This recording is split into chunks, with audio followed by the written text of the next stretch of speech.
नमस्कार दर्शकों, आप देख रहे हैं जन जागरण न्यूज। मैं हूं आपके साथ आकांक्षा पीवाल। आइए बढ़ते हैं आज की खबर की ओर। मुख्यमंत्री डॉक्टर मोहन यादव ने कल मंदसौर पहुंचकर भगवान पशुपतिनाथ के दर्शन किए। फिर सीएम ने मंदसौर के प्रबुद्धजन सम्मेलन में भागीदारी की। सीएम डॉक्टर यादव ने लोकसभा चुनाव में भाजपा को समर्थन देने की प्रबुद्धजनों से अपील की। साथ ही सीएम ने कांग्रेस, गांधी परिवार और केजरीवाल पर जमकर निशाना साधा। सीएम यादव इसके बाद भाजपा उम्मीदवार सुधीर गुप्ता के समर्थन में जिले के भानपुरा और श्यामगंज नगर में जनसभा को संबोधित करेंगे। मंदसौर नीमच लोकसभा क्षेत्र में मैं कल से लगातार हूँ। मुझे इस बात की प्रसन्नता है, कल हमने नीमच में रोड शो किया। आज प्रबुद्ध नागरिकों की यहाँ से मल्हारगढ़, शामगढ़, भानपुरा ऐसे कुछ स्थान पे मैं जाने वाला हूँ। और जिस प्रकार का वातावरण बना है, मैं निश्चित रूप से कह सकता हूँ कि मंदसौर लोकसभा अपने सारे रिकॉर्ड तोड़ेगी। पूरा प्रदेश मोदीमय हो चुका है।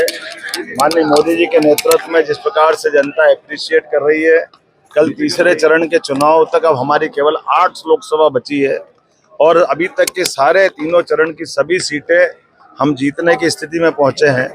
और निश्चित तौर से बाकी बचा हुआ मालवा, इंदौर और उज्जैन संभाग, ये तो सदैव निमाड़ से लगा करके मालवा तक हमेशा से जनसंघ के जमाने से भाजपा का कर रहा है। हम अपने 13 मई के चुनाव के लिए चुनाव प्रचार में लगे हुए हैं। मेरी अपनी ओर से आपसे भी, सबसे आपके माध्यम से आह्वान है, सभी मतदाता अपना मतदान जरूर करें। और जिस प्रकार का मोदी जी का अपना काम करने का तरीका है, सारी जनता है हमारे सबके बीच में हमारे साथ रहेगी। बहुत धन्यवाद। पहले भी तो हो सकते, क्योंकि पहली बार ऐसा देश का प्रधानमंत्री मिला जो देश के दुश्मनों को अंदर भी निपट सकता है और उनको घर में जाके भी मार सकता है। ये तो हम कहाँ मार सकते? दुनिया का तीसरा देश तो क्या था? रूस, अमेरिका, रूस तो है नहीं, अमेरिका, इजराइल, उसके बाद तीसरा देश भारत, जो अपने दुश्मनों से किसी भी सीमा में किसी स्तर पर निपट सकता है। ये पहले भी तो ला सकते। ये जो मैंने आपसे आर्थिक बात निकाली, जीएसटी, नोटबंदी, कोई प्रधानमंत्री अपने स्तर पर ये सरकार को दाव पे लगाता है? इतना बड़ा स्टेट है। आज इस टैक्स कलेक्शन के आधार पर आप बताइए कितने लोग तो व्हाइट की इनकम बढ़ी अपने में, जिनकी अच्छी आमदनी है पहले की तुलना। आज अधिकतर रजिस्ट्रियां हो रही तो व्हाइट में हो रही कि नहीं हो रही? ब्लैक का धंधा बंद हुआ कि नहीं? बाजार में कोई भी सामान खरीदने जाओ तो सब व्हाइट में हुआ कि नहीं हुआ? तो आपका ईमानदार बनाने के अभियान है कि नहीं है? तो ईमानदार बनाना चाहिए, ईमान बनाना चाहिए। तो ताली वाली बजा के बताओ कितना बढ़ेगा। अब ये सारा काम हम करा रहे हैं, इसके लिए वोट मांग रहे, गलत कर रहे हैं क्या? ये देश तो सदियों से ईमानदार है। ये तो बेईमान किसने बनाया? ये अंग्रेज, और अंग्रेज के पीछे पीछे कांग्रेस, किसने बेईमान? ये हमारे यहाँ कोई सिस्टम ही नहीं था। यहाँ तो भूल से भी सरकारी धन लेना, सरकारी मदद लेना, सरकारी निगाह कोई अपने उपयोग के लिए, इस समाज की दृष्टि कभी नहीं रही। ये समाज देने वाला और धन को लक्ष्मी जी साल में कितनी बार पूछते साहब?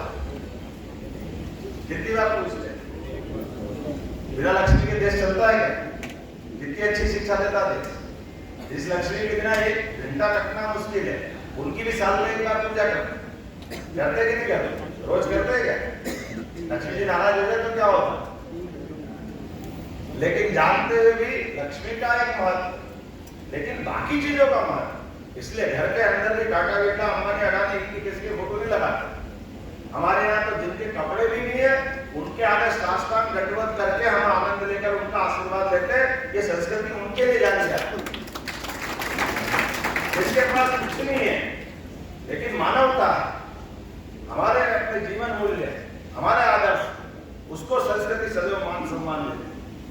धन के पूजक होंगे जो होंगे, धन के पूजक जो होंगे वो धन के शोषक भी होंगे और उनकी शोषण की सीमाएं नहीं होगी। लेकिन ये शोषण वाली सीमा से हमारी सहिष्णुता की सीमा की टकराहट, हम सहिष्णु हैं, हम शोषक नहीं।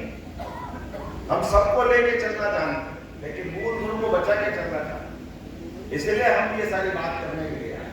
हमारा चुनाव इस बात के लिए, अब आप इतने सारे जब बैठे हो, किसका मकान नहीं, कोई हाथ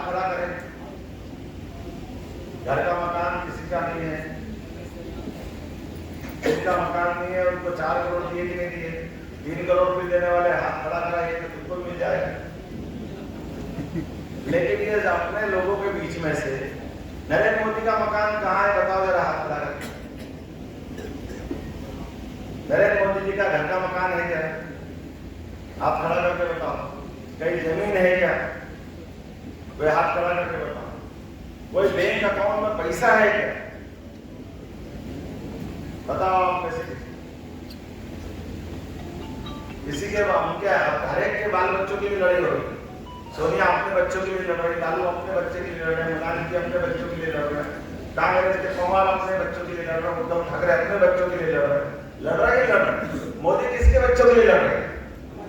तो खाली वजह क्या बताओ? तो वो अपने लिए चुनाव लड़ रहे कि हमारे लिए चुनाव लड़ रहे? तो हमारा फर्ज क्या होना चाहिए? अब हम में से सब जितने भी बैठे हैं सब समझदार है। बहुत बहुत धन्यवाद।